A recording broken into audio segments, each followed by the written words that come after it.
Welcome into Teal, the show. I'm Jamal Saints here alongside Frank Frangie. Frank, another week of Jaguars training camp is officially in the books. We're crawling closer and closer toward that regular season. There's already been a preseason game, so you know football is back. Yeah, and I will tell you this too. These are the dog days. All right? These are the days where you're going to see some drops. You're going to see some sloppiness because they've been out there every day doing the same thing against the same guys. That's why teams practice against another team. That's why you want to play against another team. But yeah, it's hot out there. These are the dog days, and they're getting through it just fine. Yeah, the Jaguars do have the day off today, so we'll kind of have a chance to review some of these past couple of practices and look forward to Saturday, which is the big practice, the stadium practice, so there's going to be a lot of fans there at the stadium with a chance to watch. One of the things that we've really gotten our chance to see, I guess, has become a theme is the competition among this team. One of the matchups that a lot of people were looking forward to when the team got out on the field, Calvin Ridley, Tyson Campbell. Those two have been seeking each other out like magnets. Every time there's one-on-one drills,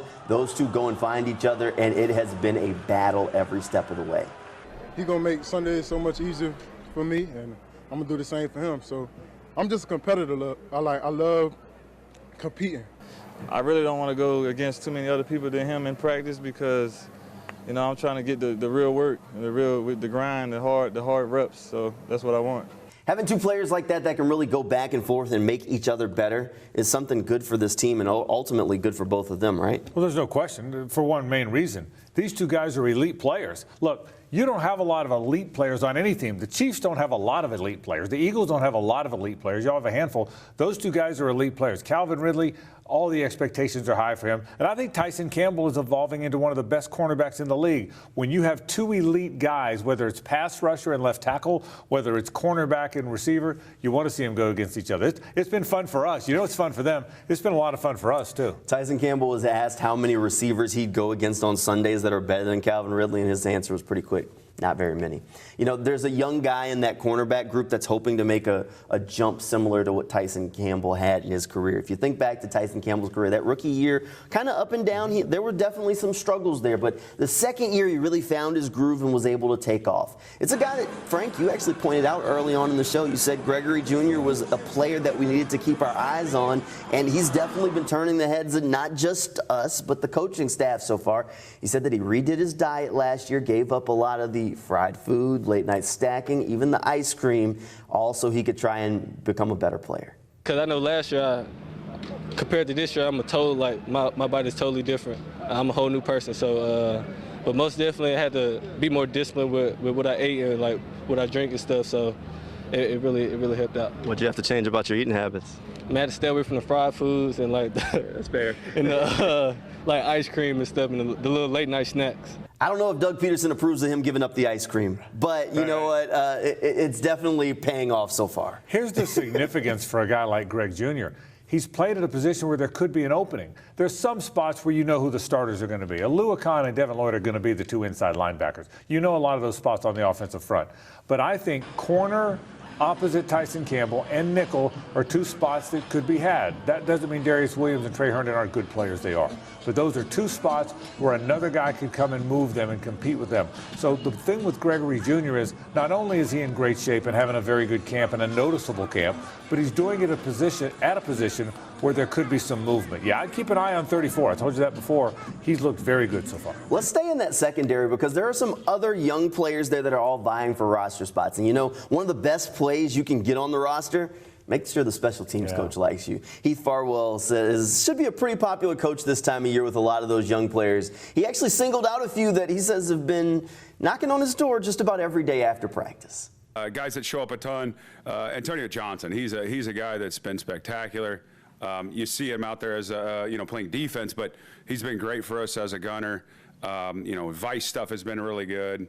Kickoff, he's been doing well. So there's a bunch of guys that come up. Antonio Johnson is a player that a lot of us have been keeping an eye on since the draft, and there are definitely high expectations for him. I don't think anybody even expected him to be there at that point in the draft when the Jaguars got him. So I don't know if we can call him a steal, but he might be a steal. You know what happens with a guy like that? A guy like Antonio Johnson that everybody said, well, he was drafted too low, he's going to be a good player. Well, that becomes his identity. Drafted too low, going to be a good player. Drafted too low. Well, let's see if he really is. I've really been impressed with him. Yes, he's going to be a very good core 4 special teams guy, which is why he would make the team even if he wasn't one of the better safeties. That safety room's pretty good now. They've got 4 good safeties ahead of him, really, if you count both Dewey and Daniel Thomas, who are the 2 backups. I think they're going to be on the team, and I think he is too. So I think they're going to keep all 5. He's a very good core 4 player, but I'm telling you, Jamal, keep an eye on him to break into that safety rotation. I think Antonio Johnson's a really good player. I agree with you there. We'll keep an eye on him. All right, we've spent the first half of the show talking about nothing but defense. When Teal the Show returns, we'll turn the page and we'll go to that offensive side of the ball. That's straight ahead right after this break. Welcome back into Teal the Show. It's time for us to look at that offensive side of the ball. You know, Frank, we don't talk about the offensive line group very much. You know, the guys in the trenches probably don't ever get enough love. They get the complaints when they're not doing their job. But when they are doing their job, we definitely don't give them enough credit. But they're very important. This week, we've started to see it materialize more. Walker Little moving around from that left tackle spot to that left guard spot, even some other shufflings along that offensive line. These are all things that could come into play at some point this season. Well, I think this about the offensive line. There's a lot of good players there, but I think there's some uncertainty. Luke Fortner is going to be the center. Brandon Sheriff is going to be the right guard. After that, it's up in the air a little bit. They want Anton Harrison to be the right tackle, the rookie, but he's had some shoulder stuff. Cam Robinson will ultimately be the left tackle, but he's down for 4 games. Walker Little will be the left tackle until he comes back, and then he could slide inside the left guard. Shatley's been running there, but he missed today at practice. Ben Barch isn't back on the field yet, the presumed left guard. So, Jamal, there's a lot of spots there that we don't know who's going to wind up being the guy. I think that's what makes it very interesting for me. Yeah, there's a lot of uncertainty going on. We don't know when Ben Barch will be back. Ben Barch starting the camp on PUP list, and originally the team thought he might be available for the beginning of camp. That didn't happen. So that throws another wrench into this thing of, okay, well, how are all these pieces going to settle in, which isn't necessarily ideal when everyone keeps looking at the offense saying, they should be able to score a bunch of points, right? Well, they can't score a bunch of points if the offensive line can't do their job. Yeah, they've got a lot of pieces is the good thing. I like the pieces they've got. I think when it starts, it is going to be Walker Little left tackle. Ben Barch, if he's back, I think will be the left guard. I think they've got the pieces, but what's unnerving a little bit now and has to be for them is they just got to get them on the field together. Now, look, it's a long camp. It's a while before they have to go to Indianapolis to play the Colts to start the season, but they want to get them all on the field. We'll have to keep an eye on that. I know Phil Rosher's keeping a close eye on all of those. He's done a very good job with that offensive line group, by the way. Coach Rosher, we got a chance to catch up with him this week. And, you know, there's a guy that's not on the offensive line that probably has him just a little bit excited. You got a running back with the name Tank. I can almost guarantee you your offensive line coach is going to like him. I was the only offensive coach to go to the combine, and he came in. He's like, I'm Tank. I was like, done, like, period. Yeah, Trent, sign him now. Like, I mean, but he's awesome, and he works hard, and he really is. He's a treat.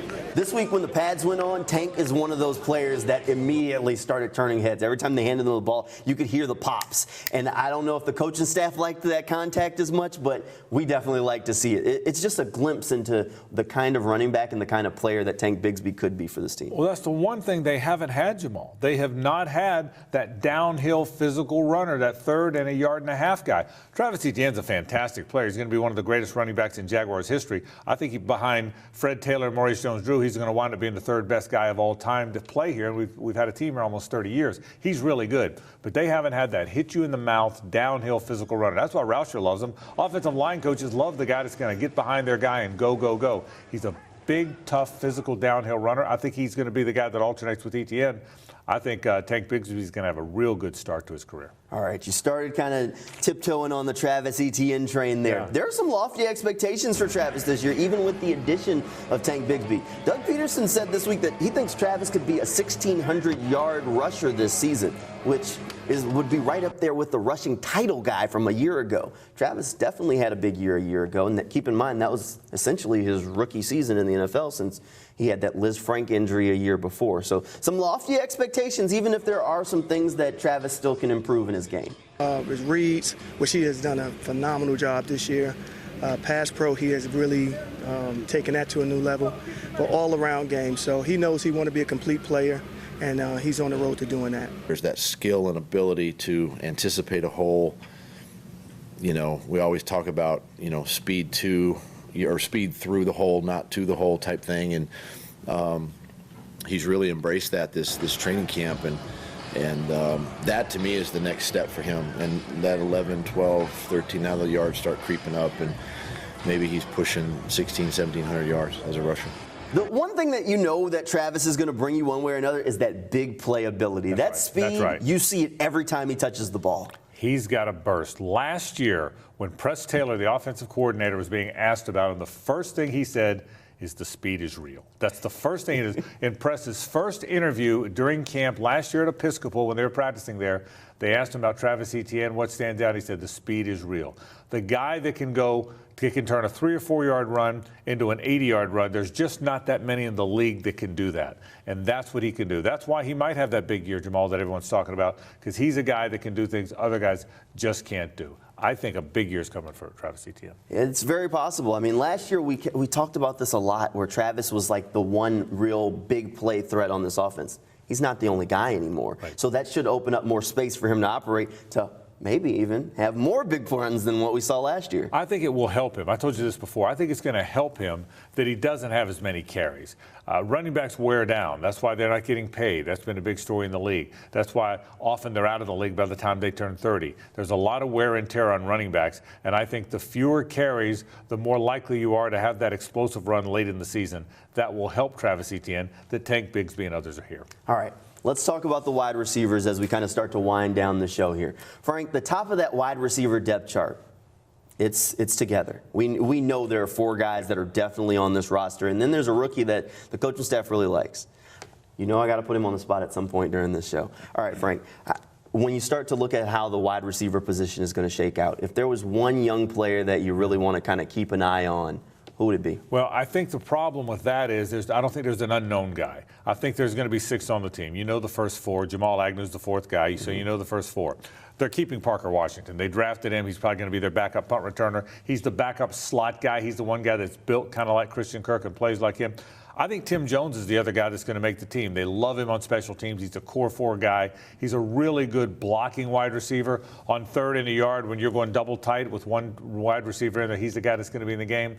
I think the 6 are going to be the first 3 you know, Jamal Agnew. I think they're keeping Parker Washington. So Tim Jones is the guy to keep an eye on. I think he's going to be on the football team. Heath Farwell also singled out Tim Jones for his special teams contributions the other day when we talked to him. So I think you might be onto something there. Definitely something that we'll have to keep an eye on as training camp continues. Again, Jaguars were off this morning, but they're back on the field tomorrow. That's at the stadium practice. Keep in mind there are still tickets available, so if you want to make it out for that stadium practice, you still have a little bit of time to get that free ticket and that free parking pass, so you'll be able to watch the team out there on the field as they continue their way through training camp. Thanks for hanging out with us here tonight on Teal the Show, and hopefully we'll see you next time. Good night, and go Jags.